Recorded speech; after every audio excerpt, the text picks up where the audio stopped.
No, sir, I don't like it.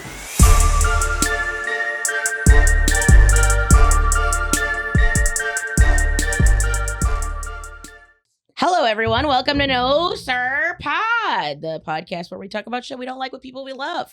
Today, I'm joined with someone I absolutely adore, Hormoz Rashidi. Hello. Hi. How are you? I'm good. It's good to see you. Good to see you. I'm sorry. This is you were usually under the influence when we have chats. Yeah. I feel like we should have gotten stoned before this, maybe. I feel like I'm still a little stoned from last night. Oh, you got a little leftover? Yeah. Did you do an edible? No, I'm not stoned at all. I'm just joking. No, okay. I'm just joking. I only smoke, and definitely it doesn't stay in my system that long. But I did smoke like a blunt at like 3 a.m. Oh, that's nice. Yeah. Little nighttime, little nightcap. Yeah. I call those little nightcaps. Yeah. But the edible, I have had where I wake up and still feel stoned, edible wise. But I think it's just because I have the metabolism of a dead animal, so it just takes forever for my body to process it. Yeah, and I just getting into stuff I don't like. Edibles, dog. You don't like edibles? Mm-mm. You're such a cannabis connoisseur, though. Yeah. And edibles, no. Edibles, no. Same. Yeah. It's too. It's a different high, and it's everything's slow mo for me. Yeah, it doesn't different matter. high ruins the next day. Mm-hmm. You know, like I remember one time Brian Simpson was like, "My favorite thing to do is at the end of the night take a strong edible, go to sleep, and then you wake up." Like with a little bit of edible in the background, and you're super creative, and that's when I write and blah blah blah. And I was like, "Oh, this guy's a fucking genius." Yeah, like, why let not? me try that too. I wake up groggy, like unable to do anything. I'm like, "This is how he writes." I'm like, "This is horrible." In a daze, and it's some sort of hazy. Is this even real? I'm like, "Oh, there's more to it than that." How much caffeine are you mainlining? Are you doing a bump in the morning too to counter it? Yeah. There's no fucking way. I appreciate everybody in this town being California sober. Everybody's doing edibles. Nobody wants to smoke anymore. It doesn't make your voice pretty. I know, because I used to be able to sing like an angel. Yeah, I think it made my voice better. It's Hell like yeah, I used to have like a fucking bitch voice, and it's worse when you got a pussy, dog. They don't like it as much. Yeah, it is. I can't be like you like that. Do you like that though? But yeah, there's like a weed hangover to it, and that's the other thing too. Is if you get the right kind of edible for me, and it's usually the wrong kind if you're eating it at 3 o'clock in the morning, is bing. I'm up. I can't go to sleep, but it's not the same kind like a fun sativa buzz either. The worst was one time when I first started working at the store, like a long time ago. I was like, I'm sitting back door. I'm like, I'm just going to take this huge brownie edible. This is before they like told you the exact amount. Yeah. I'm like, I'm going to eat this whole brownie and I'm just going to have a great time sitting at the back door. And I ate it. And then everything started spinning and I started feeling nauseous. And I was like, this is the worst day. And then all these people walking up to you and talking to you that you don't want to talk to. Yeah, and no. You can't, it's hard to fake it when you're that fucked up. You're like, this is a nightmare. You mind? Yeah. Last night at the store, there's like this ding-donger who, and I try to be nice to everybody, you know, but she was this chick. She was like talking to me about Dawn. And I was like, oh yeah, we love Dawn. Dawn's so funny, blah, blah, blah. And she's like sitting over here and I'm sitting over here. Like, and then she comes and sits right across from me and puts her head right in my face. Oh. Like she's just like, blah, blah, blah, talking about Dawn, like right here. And then I go, okay, hey, can you go sit back down over there?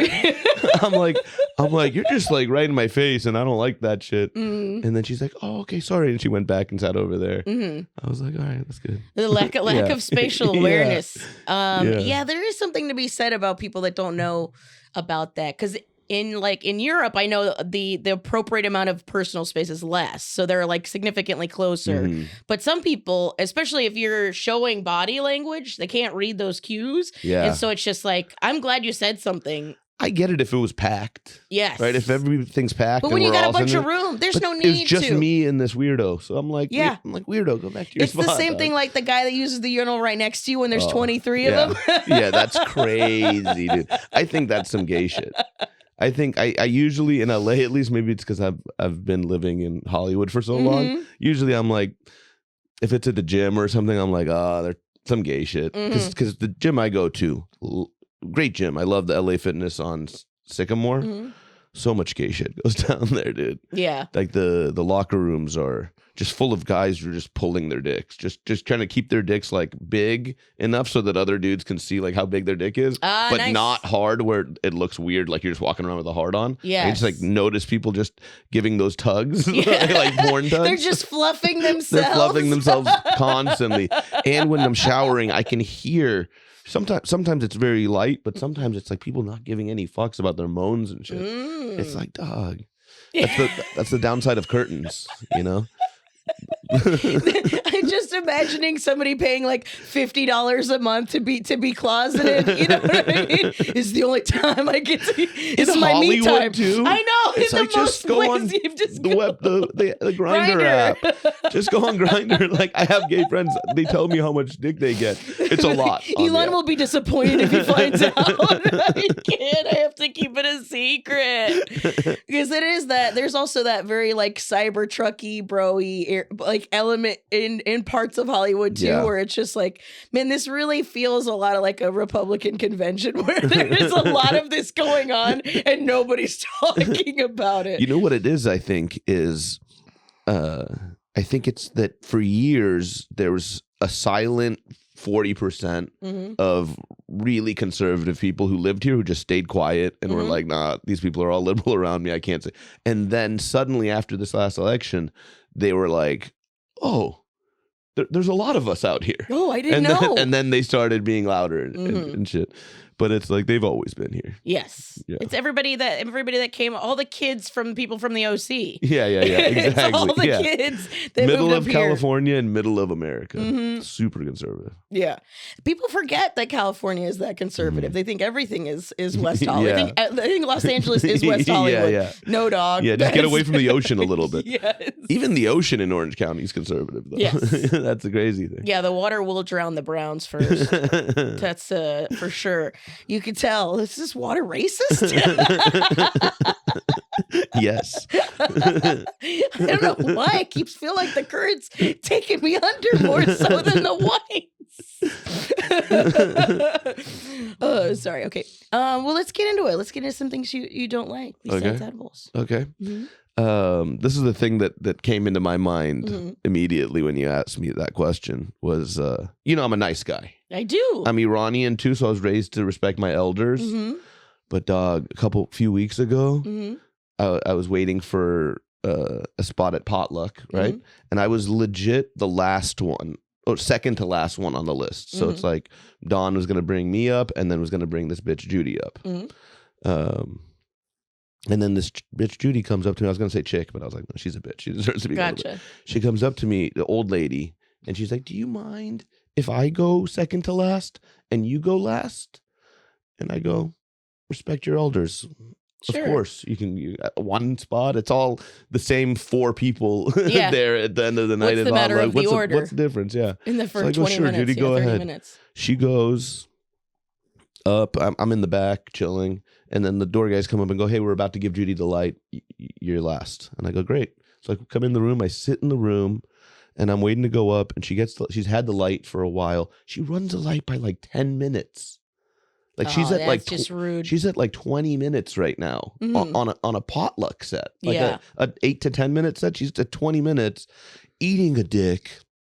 The audience that's still there is like, they want to hear jokes, but she's got none. Yeah. And I'm just sitting there. I'm like, oh my God, get the fuck off. And then the light gets flashed. And then she goes, can I do one more closer?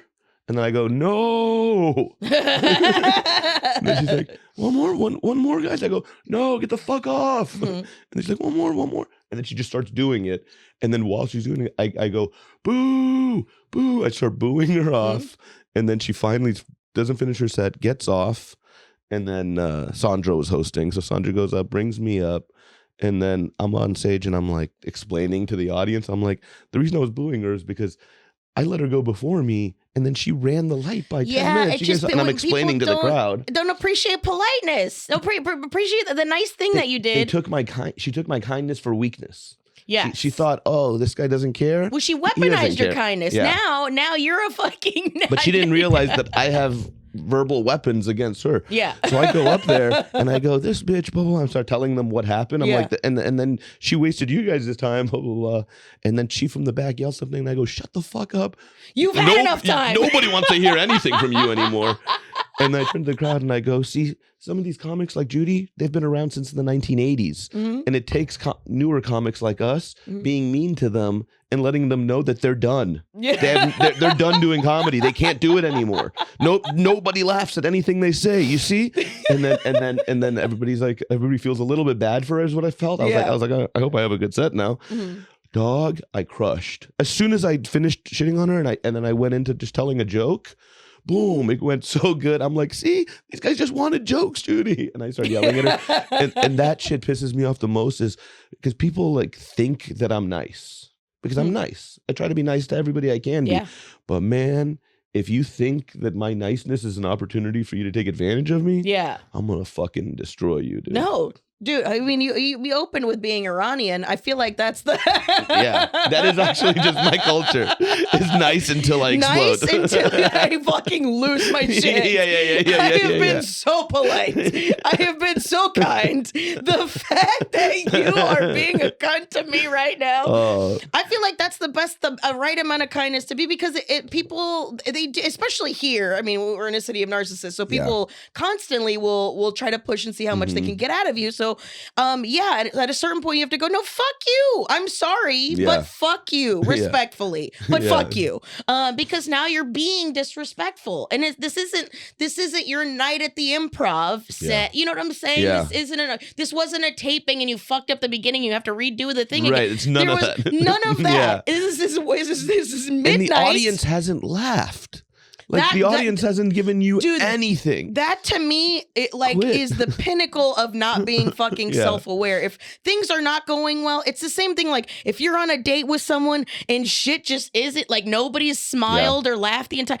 There should be some kind of indicator that this is not going as well as maybe you had hoped. Yeah. And also, maybe it's because she hasn't gotten a set in a long time, but this is probably why. Yeah, it's the only sets she gets is potluck where all the old paid regulars can still get up. But that's another problem is like there should be a you're done person too. It's like people get past. Yeah, people get past. But there should be another one that's like, oh, you're past getting past. Yeah, you're done. You're retired. You're past. People should retire you. We talked about Fury earlier. Fury had it best where he's like, the Yankees don't let the old timers who are in their 70s come and throw out a pitch or two. He's like, the Lakers don't let Kurt Rambis come and get a couple shots up with them. No, like your time has passed. Like this is the best of the best, and now you're not that anymore. Yeah, I mean, I just in general, specifically to comedy, it's infuriating because it's like I have something that I've prepared for this. This isn't me going through a Rolodex of the last 25 years of stand-up that I've done to try to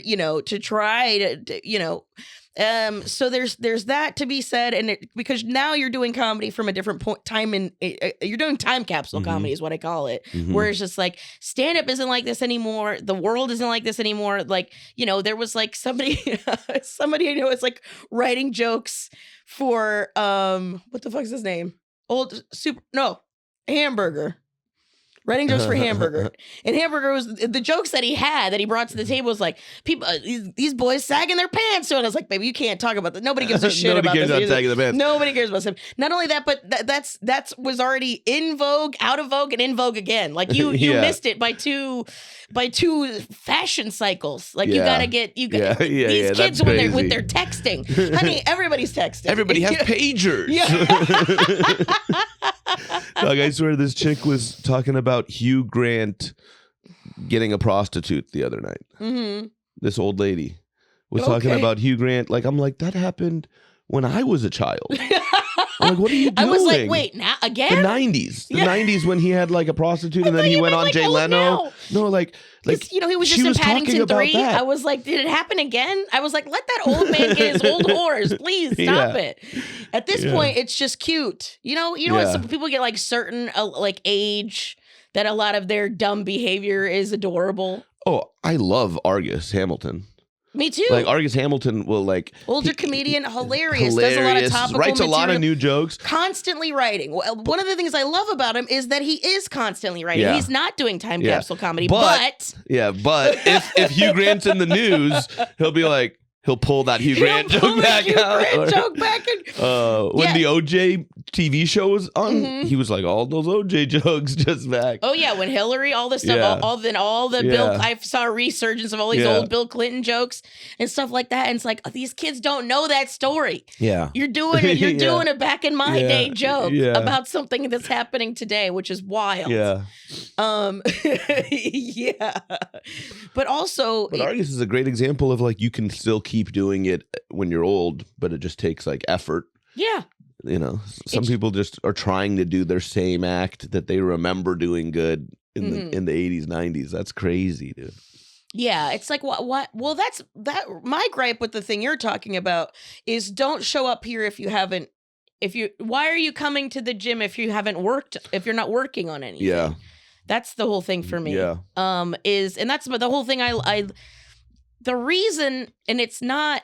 I never had the same kind of view of the Comedy Store as it wasn't like a mecca to me. To me, it was like it was a place where it was a purity thing where I could go there, and as a comic there, I could work. There was always somebody working on something there. It wasn't just showboating. Yeah. It wasn't just. I mean, sometimes it is. Obviously, it's still one of the biggest clubs in the world. Yeah. But at least the OR. Yes. The original rule, because it was unrelenting, and that was one of the most beautiful things about it. Is it doesn't matter. The fame would only get you probably a few bars. Yeah, and then they would be like, okay, but the guy whose name I didn't know just fucking had really great points. So what the fuck are you bringing to the table? Yeah. Because I've watched Martin bomb there. You've watched a bunch of people who were incredible bomb in there because they weren't being sharp. Right. And the OR loves it sharp. Yeah. And so that was always because I never that low key never cared about the fame part. I wanted to be one of the best. I wanted to be really good at this job. Yeah. Because I loved it. Yeah. I loved just the concept of it. Yeah. So it was just like sharpness. Yeah. And that was always this. It was a symbol of a place that was constantly working. Because that was one of the things I loved about Rickles is albeit he did old jokes sometimes, he still was always writing up until he died, you know? Yeah. Or you right up until your brain won't let you do it anymore. Right. Like, so and he was so quick on the spot too. So fast. Yeah. And then you have to keep doing it to keep that, especially once your brain starts going, you know? Yeah.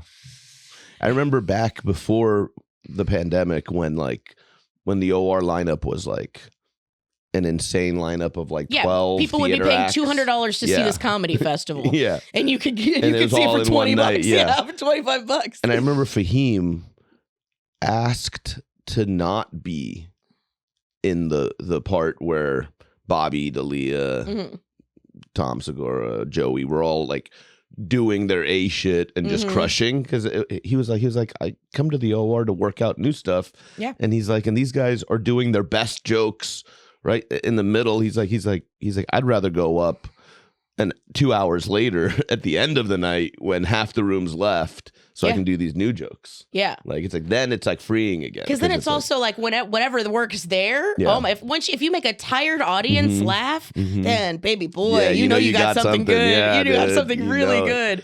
I mean, that's how I got asked to do the door guy thing. Is I was doing potluck and I was miraculously getting really good spots every time. Yeah. So then eventually I just went up to Adam and I was like, do I have to keep crushing in front of you? Because I want to work on new stuff. And I like being here. Yeah. And I like doing new stuff in this room specifically because it was an unbiased audience. Yeah. You know?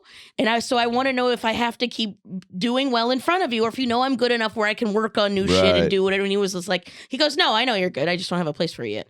So do whatever you want. That's great. And I was like, oh, thank God. Yeah. So then I'm rolling the dice on new shit, a half-thought premise. I'm throwing out all that's that. The best. It's freeing. That's the trap. That's like, I feel like at a certain point when you're headlining and stuff like that, there's so much more pressure in selling tickets. And I know this inside baseball shit, but selling, you care more about, you're forced to care more about the business side that I feel like the creativity that's why I was like, if you're putting that much energy on that side, yeah, it's like, do you have the same when do you amount have of time energy? to play? Yeah, When do you have time to play? So that's why I always liked, even though I did headline and stuff like that, going and opening for people. And because then guess what? I get to do 22 minutes. Nobody gives a fuck. Right. And it's nice. Right. Yeah. And it's or you nice. can do like 12 minutes in the middle there of whatever you want, and then you can get them back. Exactly. And set the next guy up. Good. I remember Emily told me, because I was just always trying to crush in front of her.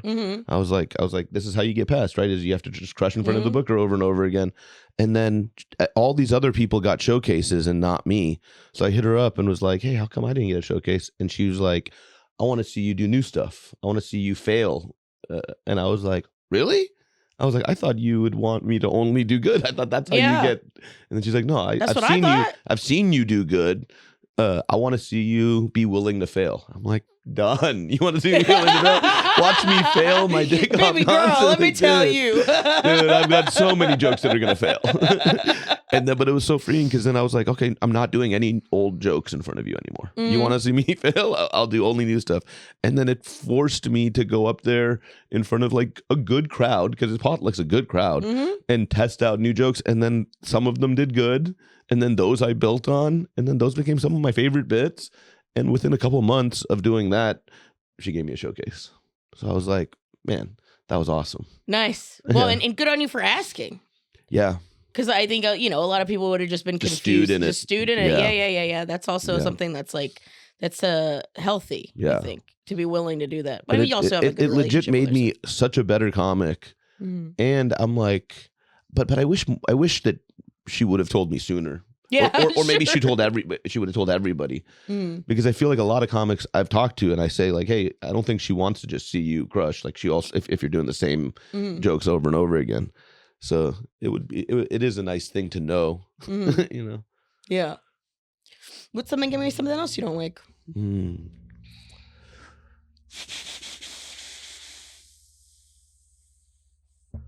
Banana flavored candy. Here's the thing. Yes, I agree, but I found out through the hatred, I found out that banana flavored is what bananas used to taste like. Like, bananas have been genetically modified so much to be more starch. Kinda. I guess it's a little bit different. It's like eating a potato with banana flavoring slightly. Now it's been bred and like cloned and all that, genetically modified to be more and more starchy. I heard it was a monoculture back in the day that we used, and then some sort of bacteria or mold or something and took out the farm. Yeah, so that's when they started to make it resistant. And they started it was like a different kind of banana, and they started only doing that because it was the most resistant to being taken out or whatever. But the flavor is based on the old banana. One. So that's like, so it's definitely sweeter. It's more I don't know, but I don't like a fake banana flavor either. How long has it always been like that? As a kid, I thought bananas were gross. Really? Yeah. As I get older, I think they're fine. I don't like them when they're too ripe. I like them green, but I think so you like the potato part of it. I like just a slightly sweet starch. Yeah. I like it almost a little acidic, like very, not that sweet. Yeah. But yeah, I've never been a banana guy. What else do I hate? Oh, here we go. Let's go. I fucking hate the Walk of Fame area of Hollywood. I know this is like too inside maybe, but I hate Times Square. I hate any tourist area. The touristy area of Hollywood and Highland area. Is it the tourists or is it the way that they sell to the tourists, or both? It's the lights and the crap for tourists that tourists like putting Johnny Depp's name on the ground.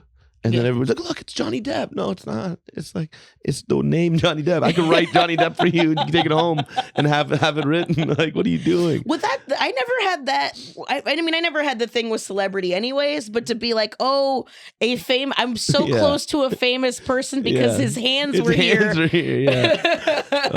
then I think there's also something to be said about that specifically, where just like, I got bigger hands than Johnny Depp. I think there is also that. But I think that I think it might have been cooler 30 years ago. I think there might have been something because like whenever I talk to like my cousins in Europe and stuff like that, their idea of it is way cooler than what it is. Yeah. So I think that's the other part of it too, because I'm from Orlando originally. It's all Disney. It's all tourism. Yeah. We don't exist without tourism. So, but I've always hated the tourists, and it's usually because they don't respect the place, and they're fucking morons, being assholes. Again, taking kindness, us sharing this cool thing with you for granted. So. But now it just seems like a place for the mentally ill to try to get money out of strangers. It seems like the best. It seems like the best place to put on a dirty Pikachu outfit. Yeah, and fat Spider-Man is pretty cool. That is dope. The fact that we got a fat Spider-Man. Well, that seems like somebody that's self-aware and being silly. I appreciate the silliness. No, he looked good before the pandemic. It's the same guy. Spider-Man's hit some hard times. The pandemic didn't do well for his crime fighting. But yeah, I mean, I hate all of the commercial crap that comes with it. The shitty made t-shirts, so that's why anytime I go to when I went to Spain. Wax museums. Yes, it's like, dude. Yeah. So weird. It's like you just want to go take a picture next to a fake person so you can pretend like, I don't know. I don't get any of that. I don't really get any of the celebrity stuff that much. Like I've never been like that much of a celebrity fucker. Yeah. Yeah, I don't think I could fuck a celebrity. It just seems like too much to deal with just to come. But just on the most basic level. Yeah. Because I have high testosterone, but I don't have enough testosterone to be like, I fucked that. I fucked that. Yeah. That is weird when people are like, it's almost like they're collecting cards. They want to fuck all the famous people or whatever. Mm-hmm. It's like it doesn't really do anything. It's not like your pussy value goes up. No, maybe the opposite. It depends on the guy. Yeah, it's not like your dick gets cooler or larger or thicker. There are if you chicks fuck famous people who are super dope, like very beautiful, and are doing amazing things. Mm-hmm. But then I remember they fucked like certain slobby, gross comics, and I remember being like, oh wow, that's ruined. Like completely ruined. Mm-hmm. Like it was almost like you're judging their judgment. Yeah. Yeah. I'm like, oh, I don't want to be part of any club that guy's in, dude. Listen, as a person who's blacked out drunk before, sometimes you're not making your best decisions, Hormoz. So I never the idea of prowess through sexual conquest was never really my thing. Yeah, I just I liked to be titillated, so there had to be something. I feel like it's more in rock and roll music. Like rock and roll groupies are all like. Mm-hmm. I feel. I mean, maybe not anymore. But like in the 80s and 90s. When the idea of the groupie. Yeah, the groupie. Fucking what was they made the movie about the Rolling Stone kid. Oh, Almost Famous. Almost Famous. So good. Right. You have this whole story about this people that followed a band around. Now it's just a bunch of old dudes following Tool or the Dead. Or Fish. Yeah. It's just because they want to do drugs around the country. And they want to follow the guy who sells the drugs with that band. Yeah. That's so funny. Because that guy I know does the drugs good. Yeah, so he's like, that guy's the best acid I've ever tried.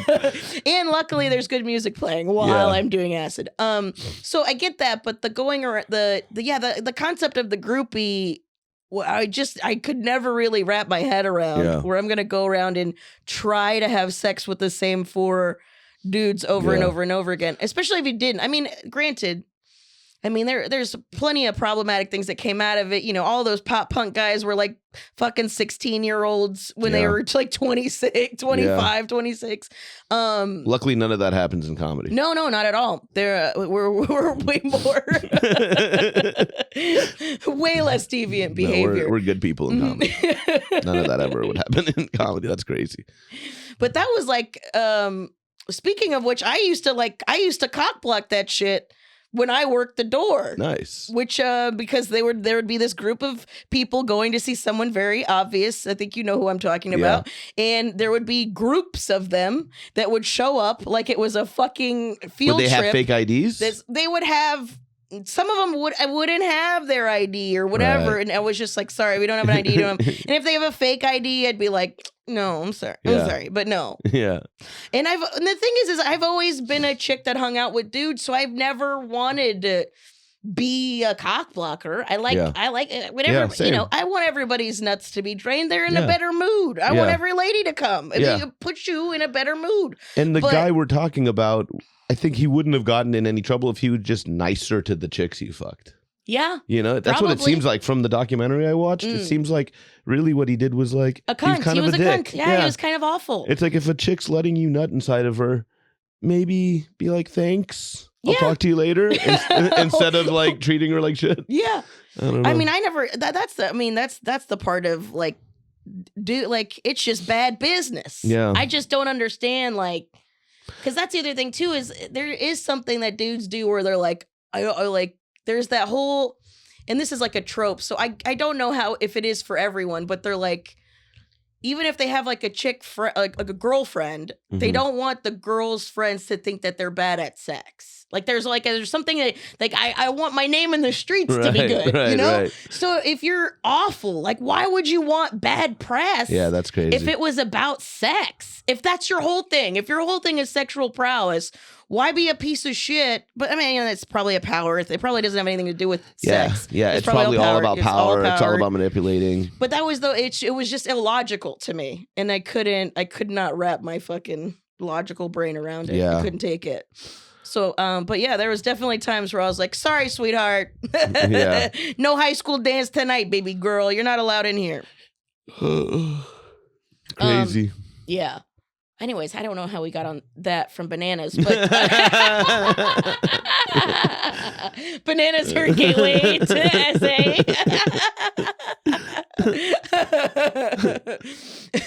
Well, I asked her to stick up. Okay, I'm gonna banana propose. Okay, give me something else. Well, something else you don't like. Cucumbers that are not Persian. You're a cucumberist? I only like a Persian. Yeah, I'm a cucumberist, dude.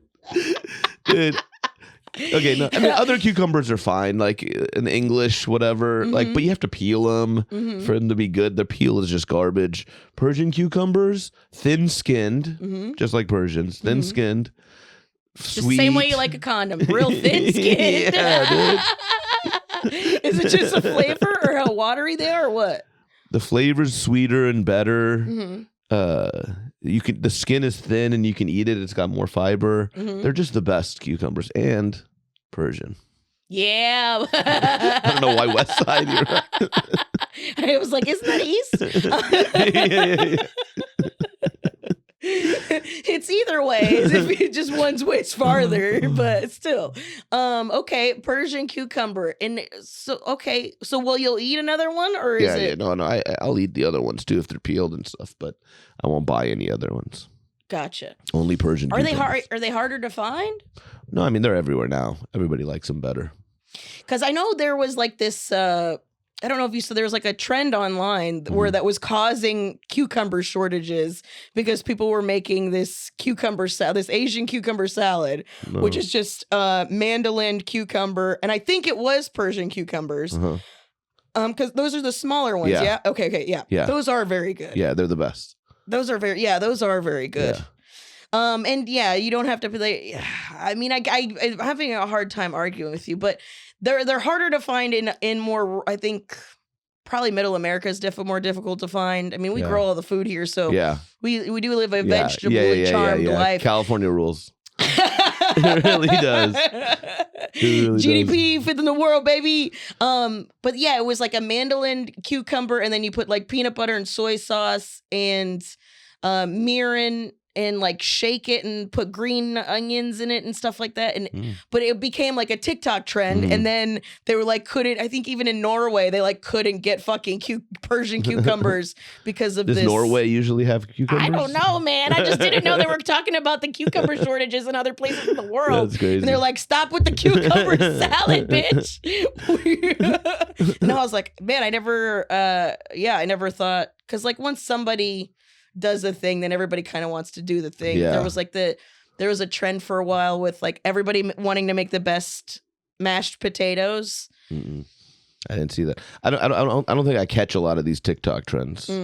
I think I'm on Instagram more, so it's like me too. It's like 6 months later, maybe. That's what I'm saying. I'm probably later. This was probably 3 years ago. Yeah. The cucumber shortage happened 3 years ago. Here's another one: is these young kids talk about their aura a lot, and it kind of annoys me. Yeah.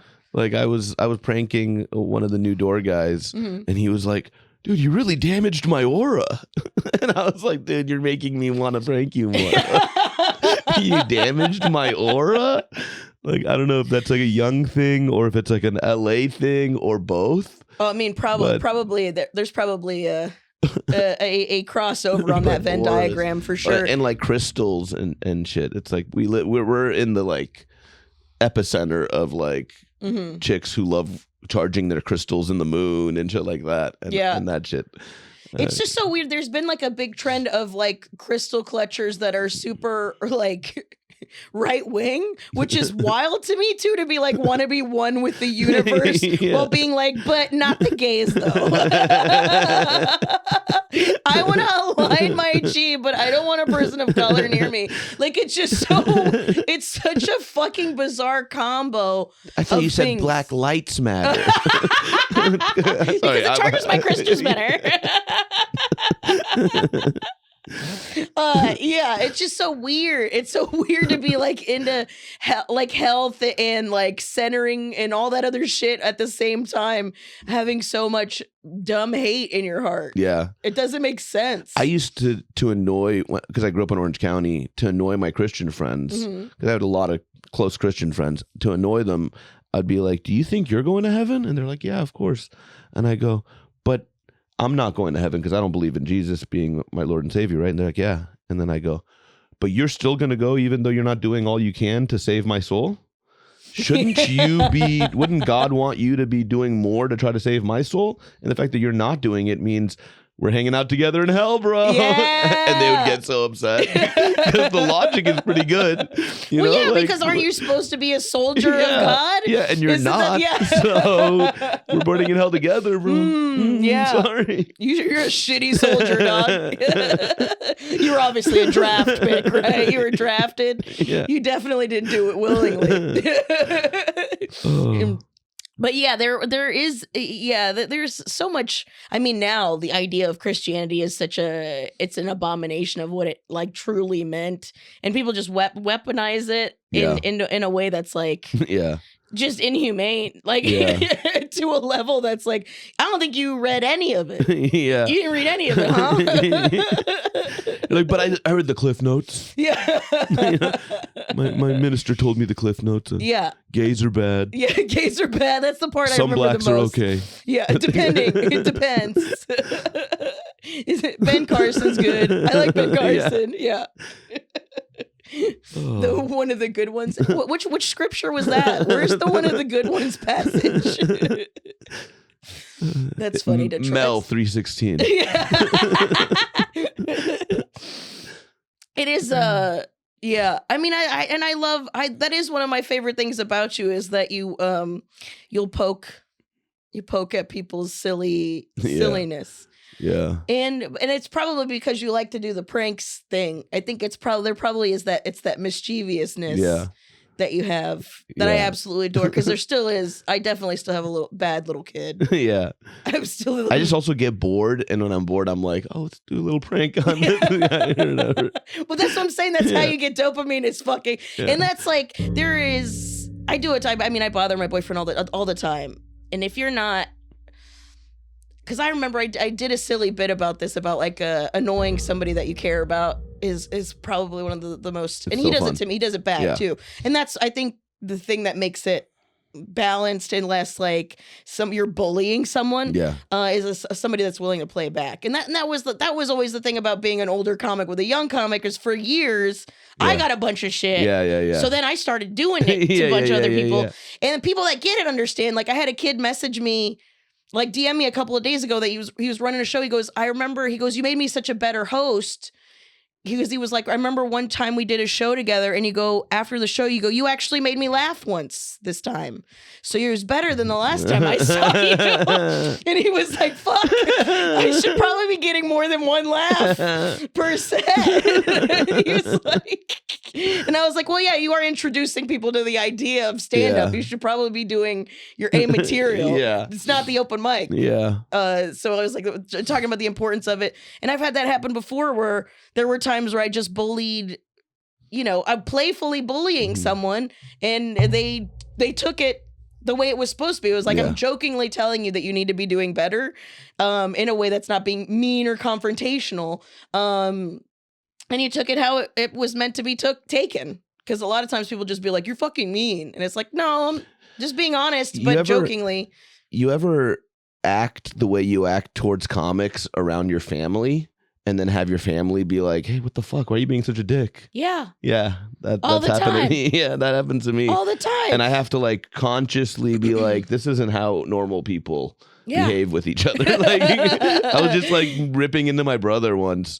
And I was just like, I thought they were just jokes. They were all jokes. I didn't really mean the mean things I was saying, but I just kept saying mean things after one another. Blah, blah, blah. And then he's like, hey, you're being a real asshole. And I'm like, oh, these are just jokes. And he's like, And so I stopped doing that. But yeah, comics, I think we can take it. I'm just thinking of the funniest thing I could say at this moment. Yeah. It doesn't have anything to do with you as a person or me judging you. I was like, you're fat and bald, and so that just came into my head. My bad. I'm fat and bald too. Yeah. I'm sorry that I've accepted myself enough to be able to make fun of me and you. I'm fatter and balder than you. I thought we were allowed to do this. If anything, I'm punching up. You fucking haired prick. But yeah, the thing about I think that's what it was. Because I mean, I remember when I was a little kid, my dad was like sick.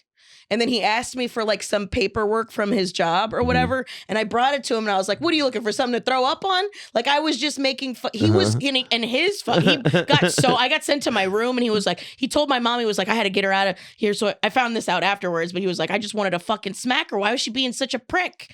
And I was like, oh, I just thought it'd be funny. That. And my whole life, it wasn't until I started doing stand-up, there were people who were also mean to each other for fun. Dude, when we were little kids, me and my best friend Sepp, we would call each other and be like, hey, you want to come over and burn each other? And not like physically burn it, but we would just burn each other with insults. And we would just sit in a room together and just start ripping each other. And we would just laugh so much. Dude, come on. Yeah, you just have to find your people that are okay with it. Yeah. Where that also have the same kind of wound you do. Where, where sticking your finger in a wound doesn't really hurt as much anymore. Now it's just a scar. Mine, I think it's like having a name Hormoz. It's like everybody instantly was like easily making fun of me. So it was like, all right, well then I gotta figure out a way to make fun of you. Yeah. And like, yeah. Yeah, that was the whole thing, is because I was definitely bullied too. So it was always like a thing. It was a defense mechanism that ended up being fun. Yeah. Just because I got good at it. I didn't get bullied that much because it would be like hormones. And then it'd be like, your parents are divorced, dude. You don't even have a loving family at home. you would go so overcorrect so much. Overcorrect. I would be so mean. And then the kids would be like, don't fuck with him, dude. He's fucking crazy. Jesus. There was this one chick. This is a true story. I'm not making this up. Her name was Jessica Bonaducci or something like that. And she was a bitch. And I was like a straight A student. I was a really good student. And she was like, you're dumb or something one day. And I'm like, bitch, I get straight A's. What are you talking about? You get A's, B's, and some C's. Like you're legit mediocre. You're getting the alphabet. I'm just getting the one, the good one. Yeah. And I was like pissed. So then our teacher had an assignment where we had to write a book. We had to make like a little book, and then they put it in a little hardback. They made us a physical book copy. So we had to write a book and draw the pictures in it and stuff too. This is like, I was like 7 or 8 years old. and I decide.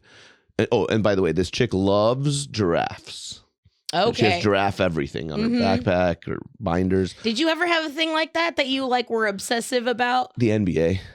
The NBA. Yeah. Everything was NBA. You had an NBA birthday party. You had the posters on the wall. I thought I was going to play in the NBA. Worst case scenario, I go play in Europe. You know? I was a realist. I was like, I might not be good enough for the NBA, but there's Europe, There's always Europe. But so I write a book called Dead Giraffes of Africa. And in it, I give all my friends in the class different names, like Angry Ashkan, Hurricane Heather, and we just go around the jungle killing giraffes. And then I put her, Jessica Bonaducci. I changed her like 2 letters in her name to like Jessica Lanaducci.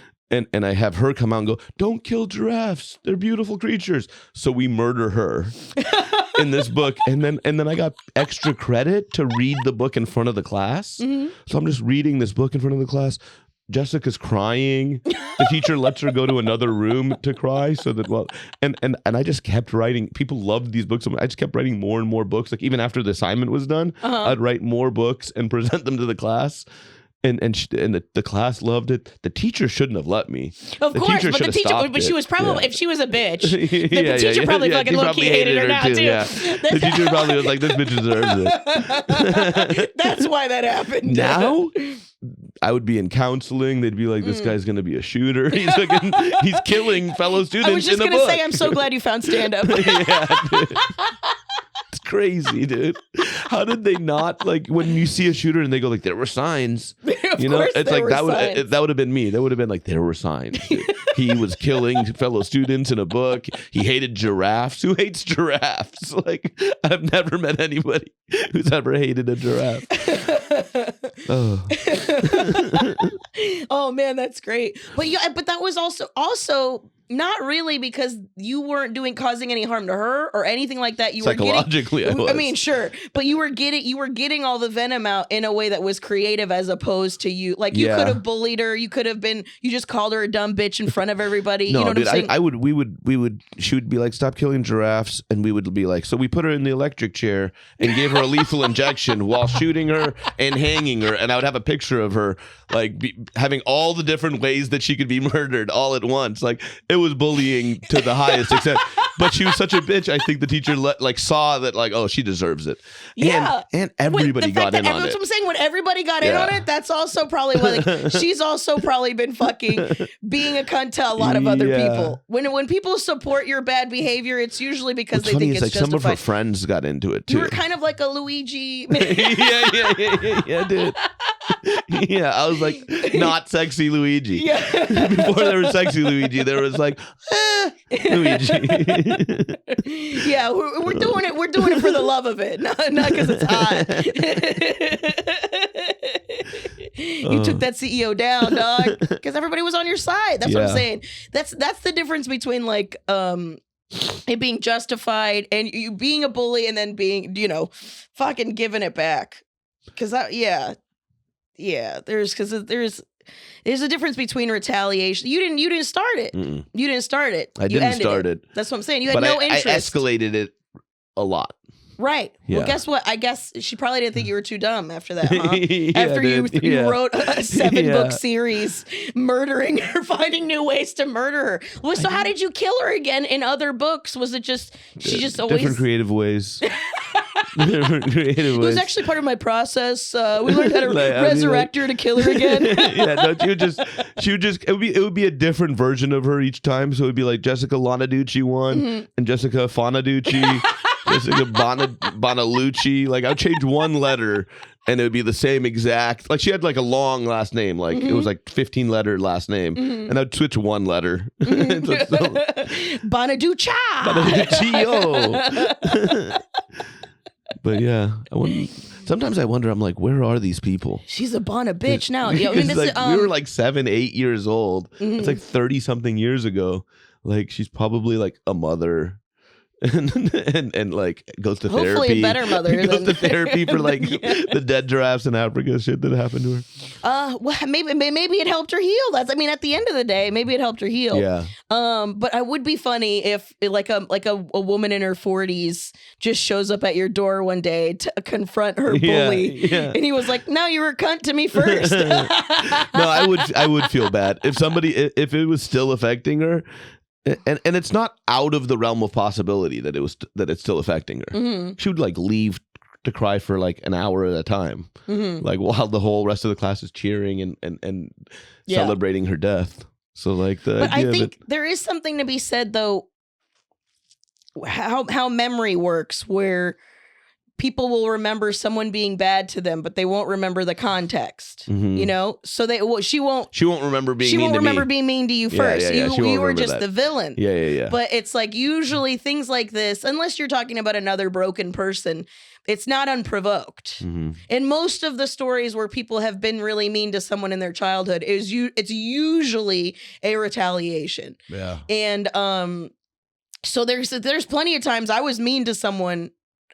So I would have been considered a bully, but it was definitely, I never just sought it out. I was never that, come here, you fucking, I didn't. I actually, the opposite. Whenever I saw like the nerd kid who was like a little bit weird, we didn't know about autism then, but like the kid who obviously has autism now, but like would be like weird and everybody would pick on him, or the new kid who'd get picked on.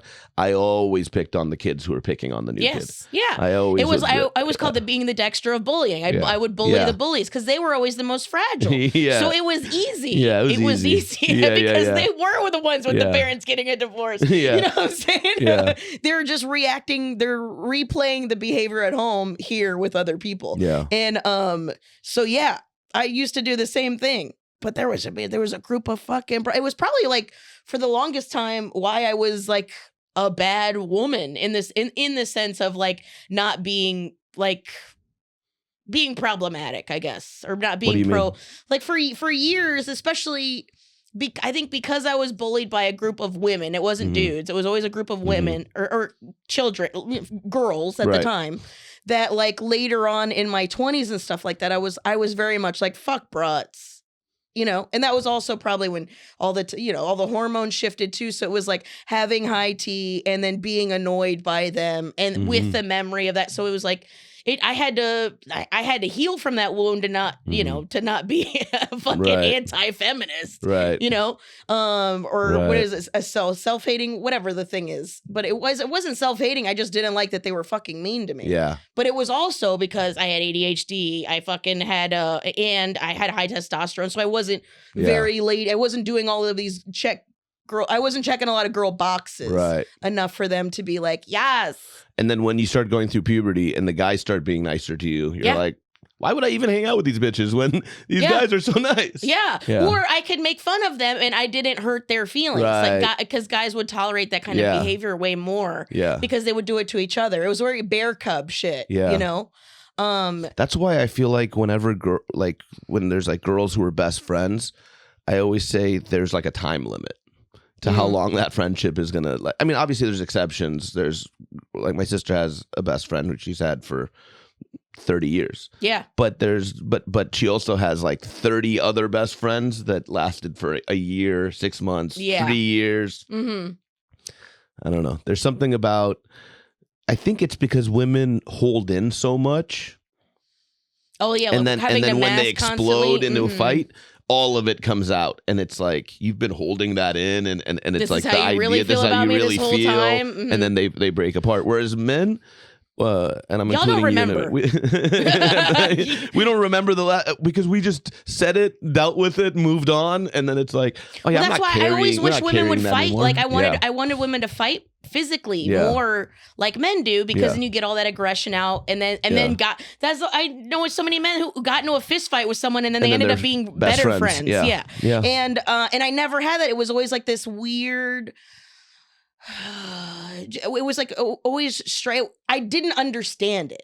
And that's the other reason. It was just because probably because of the fucking chemical compound in my brain that I had more of than they did. And it was, so it would, physical violence seemed like the answer. I was like, let's just fight. If you want to fucking, if you want to go. It does seem like a good answer. You know? Yeah. It really does. Like, it really does. Like, because it's like, or else it's a pressure valve. My guy friends. Yeah. It's a pressure release valve, you know? But that was, you know, I wasn't trying to like beat up women either, you know?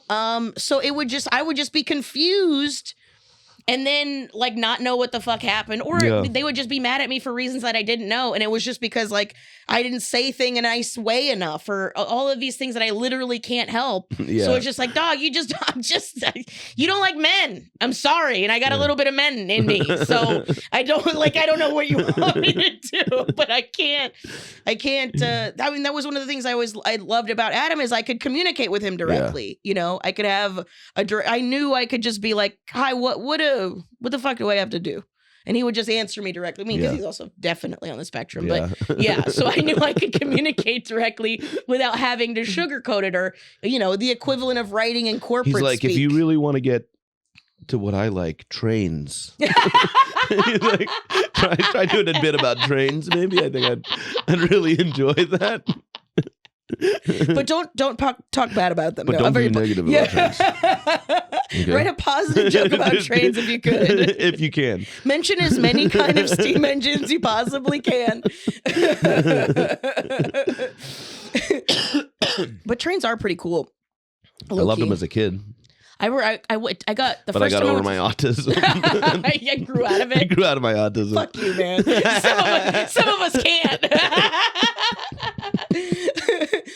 I do remember when the first time I ever went to Spain, I went to see my cousins in Spain. I bought it was like so expensive at the time. It was like a $300 Euro rail pass. We can go everywhere. We could go everywhere. So it was like good for 3 weeks or whatever. So I went to like 7 different cities. Like whenever the days my cousins had to work, I would just go to the train station, look for a name that looked cool, Zaragoza or some shit like that. And then I would go there and just look at the shit. Yeah. It was the best $300 I spent. And and plus they care about their trains over there. Yeah, so it's nice. Yeah.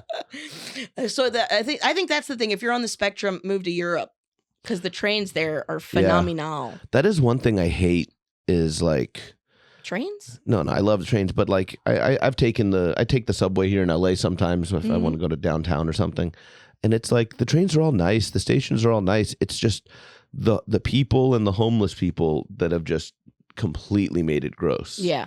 And it's like thanks, Reagan. I mean, you know, when you take away the place for them to go, and the mission can only hold so much. You know, so it's you need some crazy bins. Yeah, for sure. Just stop lobotomizing him. That was really, because that was his whole angle. He was just like, people are they're lobotomizing. Well, I was like, well, just tell them to not make them not do that. Don't do that. Yeah. Stop conducting experience. Basically murdering people. Like, that's crazy. Stop opening people's brains up to be like, I don't understand. Yeah, but I mean. But if Trump was like, we're reopening all the mental asylums and we're putting the homeless people in them, dude, liberals would be like, that is illegal. You can't be just putting them in insane asylums. They need, you know, we can't go back either. Well, no, I don't know that it's that. First of all, you wouldn't call them asylums anymore, right? Whatever you call them, hospital. But there's all these people building. I don't know if you've seen this. There's all these people building like the homes. Housing, the housing and stuff like that. All it is it's the same thing. It's still a place to store these people, right? But they're not doing it effectively. It's costing like $300,000-$400,000 per one bedroom unit that they're doing. It's like it's so much corruption. It's like whenever you have any state like California where it's all run by Democrats, it's all going to be corruption among the Democrats. If you have a state like Kentucky, it's all run by Republicans, it's going to be all corruption among the Republicans. And it's like that here, where most of the money's going into people's pockets who are just stealing it. We spent, I think, like $16 billion on homeless housing. We should have a shit ton of housing for them to do that. Yeah, because, I mean, especially here, well, I mean, now with the fires and everything, like, there's a lot of people displaced and shit like that, but it shouldn't cost that much. There's so many abandoned buildings. There's especially all of that downtown, that entire office building. Like, all you had to do was clean that up and offer it. You know what I'm saying? You didn't need to build anything new, dog. Just reuse and it the shouldn't shit that's cost there. $300,000 per unit. It should be shouldn't. way less than that. Yeah, because the structure's still there. But the corruption is in there. So it's like if you don't get rid of the corruption or have like an oversight thing, making sure that the money's going to the right places and shit, they're gonna steal the money. HUD, different, you know, housing and urban development is like full of corruption. And you can't trust anything. Don't get me started on nonprofits, dude. I'm like, that's the shit. When the fires happened, I was like, I probably already bitched about this on here, but when Jamie Lee Curtis was like, I'm going to give $1 million to the Red Cross. And I go, well, thanks. You could have just burned that $1 million because it would have been helping just as much. Yeah. It's not going. And it's not going to fucking the cause at all. It's fucking, this shit's fucking so goddamn annoying. Oh, shit. Nice. Oh, yeah. One last one before we go. Oh, what really annoys me? Or we could do a palate cleansers. You want to do things you like? Favorite movie? Oh, favorite movie? I'd probably have to say Dazed and Confused. Oh, nice. Classic. It's not the best movie. Right. Like but it's your favorite. Godfather 2 is probably the best movie, and I love that movie too. But Dazed and Confused, you could put it on. It could be any moment in it. It could be on TV. Any moment in it, it's fun. The soundtrack can be on in the background while you do stuff. I call it the TNT effect. It's a movie that if it's on, it stays on. Yeah. If you're flipping through and that it catches you, That's it. Favorite song? That's a hard. So many. Okay. Too many. I would say Dobie Gray, Drift Away. Okay. I love that. I'm song. Unfamiliar, but I'll listen to it. Give me the beat, boys. The free my Oh my soul. God! Of course I do know Yeah. it. That song just makes me feel good. That's good. Yeah. I like a song that can trigger an emotional response like that. Just immediately. Yes. Vibe changer. Yeah. And a favorite color? North Carolina blue. North Carolina blue. Oh, very nice. Like sky blue. Saul said that. It's his favorite color too. So you guys have a same favorite color. And favorite teacher growing up, besides the one that allowed you to scream hate speech at the person. Without a doubt, no doubt at all, it's my fifth grade teacher, Mr. Springer, or was it fourth grade? Mr. Springer from Aliso Elementary School. He was the first teacher that I used to get like A's and B's, and he was the first teacher that I went up to, and I was like, hey, I think I want to start getting straight A's. Like I want to be like really, I want to be one of the best students. And he was like, all right, this is what, and he just started giving me assignments and stuff to do, extra credits and stuff. And he also was the first teacher who, I remember there was this kid, Jeremiah, who like stole the ball that we were playing with. And I went up to my teacher and I told him, I was like, hey, Jeremiah just stole the ball. And then he goes, and he told me, I swear to God, he said, punch him.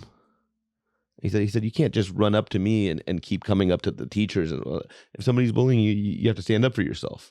So I grabbed the ball, I punched him. Jeremiah came and cried to Mr. Springer. Mr. Springer was like, you earned it, blah, blah, blah. Yeah. And I was like, this guy's awesome. Yeah. and he kind of did teach me like that, like sometimes you have to stand up for yourself. You can't always be running to the teachers and telling on people. I was like, oh, that's good to know. Did your folks ever like support that or? Oh yeah.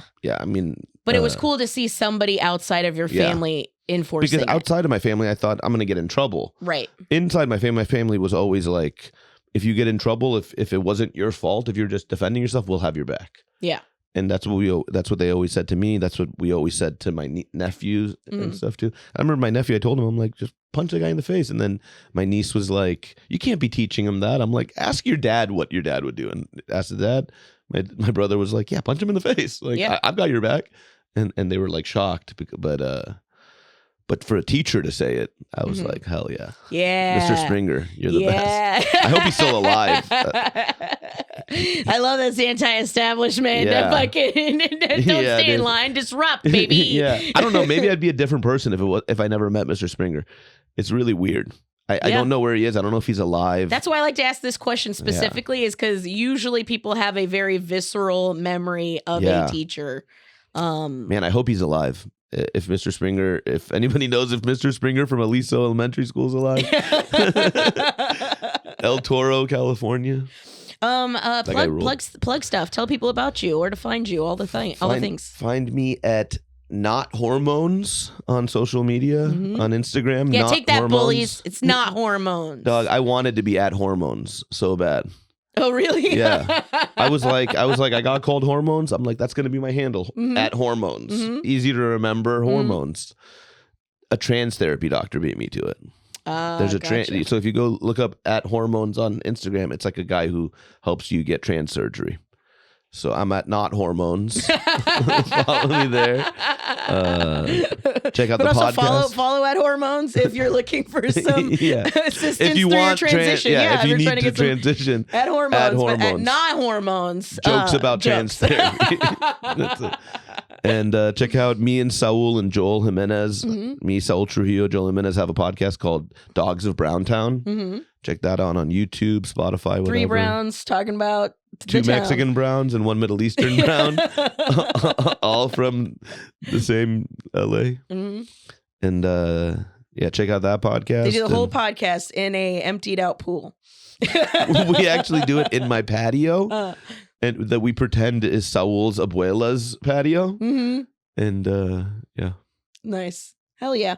Well, thank you guys so much for listening or watching. If you're watching on YouTube, patreon.com/NoSirPod. If you want to throw money at me, make sure you guys are following the pod at NoSirPod. Follow me at The Funny Carmen. Make sure you follow Hormoz. And thank you guys so much for being here. Thank you for coming on. Thank you for having me. You don't like with me. So fun. I appreciate it. Thank you. Have a good day. Bye, guys. Bye. No, sir, I don't like it.